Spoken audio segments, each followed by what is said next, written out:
নমস্কার দর্শক বন্ধুরা, আপনারা এই হাতটিকে ভালো করে দেখুন। এই হাতটিতে আমি আজকে আপনাদেরকে দেখাচ্ছি বৃহস্পতির স্থান থেকে যদি একটা রেখা বেরিয়ে এসে রাহু স্থানে ঢুকে যায় তাহলে সেই সব জাতক জাতিকাদের কি হয়ে থাকে। সবার প্রথমে আমি আপনাদেরকে বলছি এই চ্যানেলটিকে আপনারা সাবস্ক্রাইব করে রাখুন এবং চ্যানেলটিকে এগিয়ে নিয়ে যেতে সাহায্য করুন। হস্তরেখা রিলেটেড যে কোনো ধরনের ভিডিও এই চ্যানেলে আপনারা পেয়ে যাবেন এবং আপনারা যদি অনলাইনে হস্তরেখা এবং কুষ্টি বিচার করাতে চাইছেন তবে এই নাম্বারে আপনারা কল করবেন। চলুন,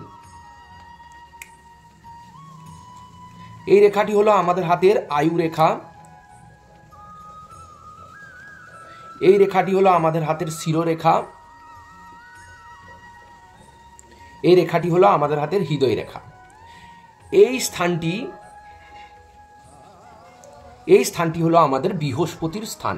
আর এই বৃহস্পতির স্থান থেকে যদি একটি রেখা বেরিয়ে এসে রাহু স্থানের দিকে যায়, এই যে আয়ু রেখার অগ্রভাগ এই স্থানটি অর্থাৎ এই পোর্শনটি হলো আমাদের রাহুর স্থান। তাহলে এই বৃহস্পতির স্থান থেকে যদি একটি রেখা বেরিয়ে রাহুর ক্ষেত্রে আসে অর্থাৎ রাহু স্থানে আসে, তবে জাতক অবশ্যই স্বাধীন চেতা হবে, তারা ধনী হবে, তারা মূর্খ হবে, তারা নারী সম্ভোগ পটু হবে, তারা বায়ু ও পাকস্থলীর রোগে কিন্তু কষ্ট পাবে।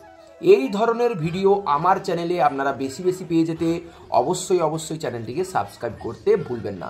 যারা অলরেডি আমার চ্যানেলটিকে সাবস্ক্রাইব করে রেখেছেন তাদেরকে আমার তরফ থেকে অসংখ্য ধন্যবাদ। দর্শক বন্ধুরা, ভিডিওটি প্রত্যেকের কাছে শেয়ার করুন। এই ধরনের হস্তরেখা রিলেটেড ভিডিও আমি আপনাদের কাছে প্রতিনিয়ত এনে দেবো, তাই দেখতে থাকুন, সঙ্গে থাকুন। আর যদি হস্তরেখা বিচার করাতে চাইছেন তবে এই নাম্বারে কল করবেন। ভালো থাকুন, ধন্যবাদ।